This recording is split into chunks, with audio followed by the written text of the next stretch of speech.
कुंभन दास जी नित्य नवीन पद रचना करके लाडले लाल को लाड लड़ाते, रिझाते, और ऐसी प्रगाढ़ अनुरक्ति।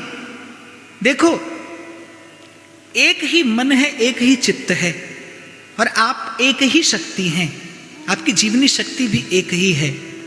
जीव बार बार संसार की ओर देखता है, आसक्त होता है। जितनी बार संसार की ओर देखेंगे, जैसे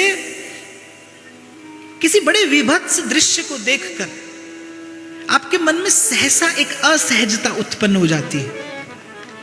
किसी पवित्र वस्तु का, किसी पवित्र स्थान का, किसी संत का दर्शन करके सहसा आपके मन में एक पवित्रता, एक सात्विकता उद्भूत होती है। ऐसे ही जितनी बार संसार को देखोगे कोई ना कोई परिणाम आएगा।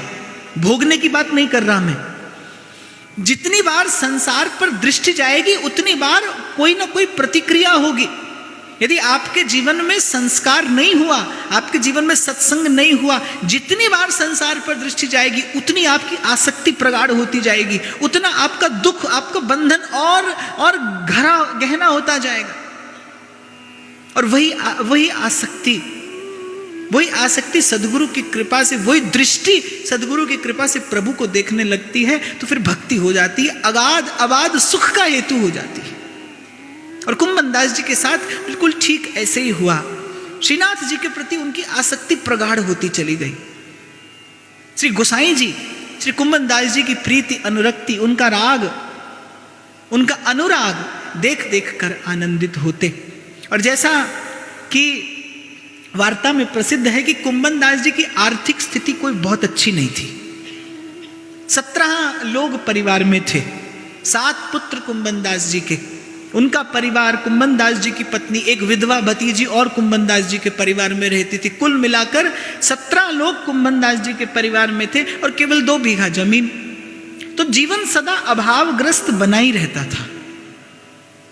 पर जिसके हृदय में सद्भाव है, उसके जीवन का अभाव उसे पीड़ित नहीं करता। अभाव तो होता है लेकिन अभाव पीड़ित नहीं करता। कुंभन दास जी का जीवन भी ऐसा, कछु लेना न देना, मगन रहना। राजा मानसिंह कुंभन दास जी का दर्शन करने आए, ब्रज में आए थे। तो कुंभन दास जी जैसे भगवदीय का दर्शन करना उन्होंने आवश्यक समझा, कुंभन दास जी की कुटिया पर आए। भोर का समय था, कुंभन दास जी स्नान करके बैठे ही थे और श्री ठाकुर जी कुंभन दास जी की गोद में आकर विराज गए। इतने में आकर मानसिंह ने दरवाजा खटखटा दिया। ठाकुर जी अंतर्हित हो गए। मानसिंह भीतर आया, मानसिंह ने प्रणाम किया और श्री कुंभन दास जी क्या उत्तर देते हुए कहते हैं कि आए तो थे, फिर पतु ना का कहते चले गए। मानसिंह फिर प्रणाम करता है, कुंभन दास जी फिर उत्तर देते हैं, आए तो थे, फिर पतु ना का कहते चले गए। द्वार पर राजा खड़ा है, लेकिन कुंभन दास जी के मन चित्त की वृत्ति भी उसकी ओर नहीं है। कुंभन दास जी को सुधि ही नहीं है कि द्वार पर कौन है। मन पूर्ण रूपेण लगा है गोविंद चंद्र की रूप माधुरी में। एक ही बात रट रहे हैं कि आए तो थे, फिर पतु ना का कहते चले गए। भतीजी आई, उसने देखा कि राजा साहब खड़े हैं। उसने कहा, काका ये राजा आपको प्रणाम करने के लिए आए हैं। तब कुंभन दास जी ने राजा की ओर देखा, राजा ने प्रणाम किया, पर कुंभन दास जी का वही उत्तर कि आए तो थे, फिर पतु ना का कहते चले गए। खैर, कुंभन दास जी ने भतीजी से कहा कि आसन और दर्पण ले आ, मैं तिलक स्वरूप कर लूं। तो भतीजी क्या उत्तर देती है, बोली, बाबा आसन तो पड़िया खा गई और दर्पण पी गई। अब राजा ने मन में विचार किया कि ऐसा कौन सा आसन और ऐसा कौन सा दर्पण जिसे पड़िया खा गई और पी गई। तो कुंभन दास जी ने कहा कि मैं प्रतीक्षा करूं, तूने एक दूसरो बनाएला। कुछ क्षणों के पश्चात कन्या आई, फूस का आसन और एक मिट्टी के पात्र में भरा हुआ जल, जिसमें देखकर कुंभन दास जी तिलक लगाया करते थे। राजा को समझते देर नहीं लगी कि कितना अभावग्रस्त जीवन है, किस इन साधारण वस्तुओं का भी घर में अभाव है। बैठने को आसन नहीं है, देखने को दर्पण नहीं। राजा के मन में आया कि ऐसे भगवदीय, ऐसा अभावग्रस्त जीवन यापन करते हैं तो इनकी कुछ सेवा करनी चाहिए। तो राजा ने पूछा कि आपकी कुछ सेवा करना चाहता हूं। कुंभन दास जी कहते हैं कि गोवर्धन नाथ की कृपा से हमको सब संपन्नता है। राजा ने कहा, वो तो दिखाई पड़ रही है। वो तो हमको दिखाई पड़ रही है, तो आपकी कुछ सेवा करना ही चाहता हूँ। 2-4 बार राजा ने पूछा, कुंभन दास जी न करते रहे। फिर राजा ने कहा कि कुछ भूमि मैं आपके निमित्त दान कर देता हूँ। कुंभन दास जी ने कहा, मैं क्षत्रिय हूँ, दान लेने का अधिकारी नहीं हूँ, दान देना हो तो किसी ब्राह्मण को जाकर दीजिए। राजा मानसिंह ने येन केन प्रकारेण बहुत कुछ देने का प्रस्ताव कुंभन दास जी के सन्मुख रखा। अंत में कुंभन दास जी कहने लगे, राजा देखते हो ये हमारे घर के आंगन में 2 पेड़ हैं, एक टेंटी का और एक बेर का। बोले सर्दी में बेर हमें समृद्ध बना देता है और गर्मी में टेंटी हमारे घर और परिवार का पेट भर देता है, हमें किसी वस्तु की आवश्यकता ही नहीं, हम कुछ नहीं चाहते। अंत में राजा मानसिंह ने एक मणि जटित दर्पण कुंभन दास जी को दिया कि और कुछ नहीं तो नित्य प्रति तिलक स्वरूप करने के लिए ये दर्पण तो अपने पास रख लीजिए। कुंभन दास जी ने मन में विचार किया कि राजा हो, बुद्धिमान होना चाहिए, हमारी इस झोपड़ी में ये मणि जटित दर्पण शोभा देगा, इसकी सुरक्षा व्यवस्था करने के प्रपंच में थोड़ा बहुत जो हरि का भजन होता है सो भी जाता रहेगा। और वैसे भी हमारी अवस्था देखते हो, ये दर्पण तो योग्य है कि इसमें लाडले श्री नाथ जी अपना मुख चंद्र देखें। सो निवेदन करना है तो उन्हें जाकर करिए। हार गया राजा मानसिंह। आज पहली बार राजा मानसिंह ने कहा कि मैंने माया के भक्त तो बहुत देखे हैं, मायापति का भक्त आज मैंने पहली बार देखा है।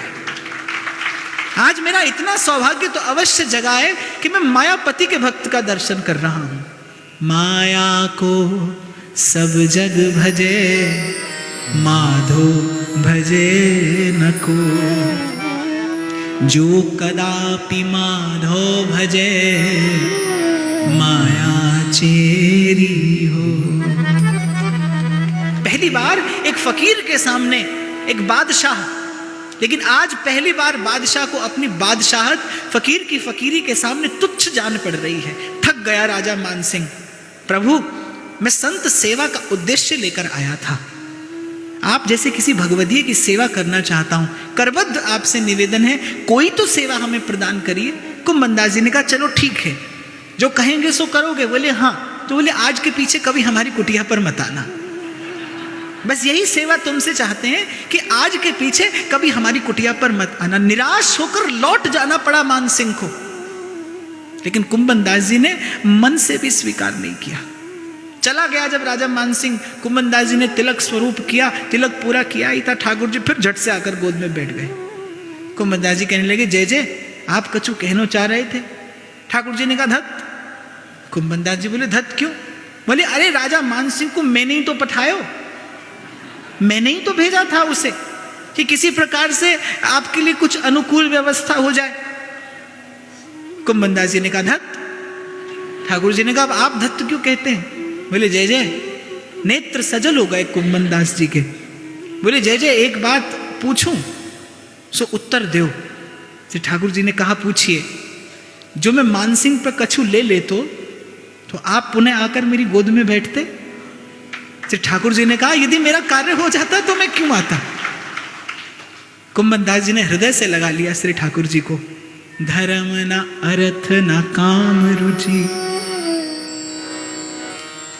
गति न चाहूं निर्वाण, जन्म जन्म रति राम पद, यह वरदान न आन। कुंभन दास जी ने कहा, प्रभु आपकी जो इच्छा होए मोए कछु देवे की, तो बस इतनो ही दीजियो।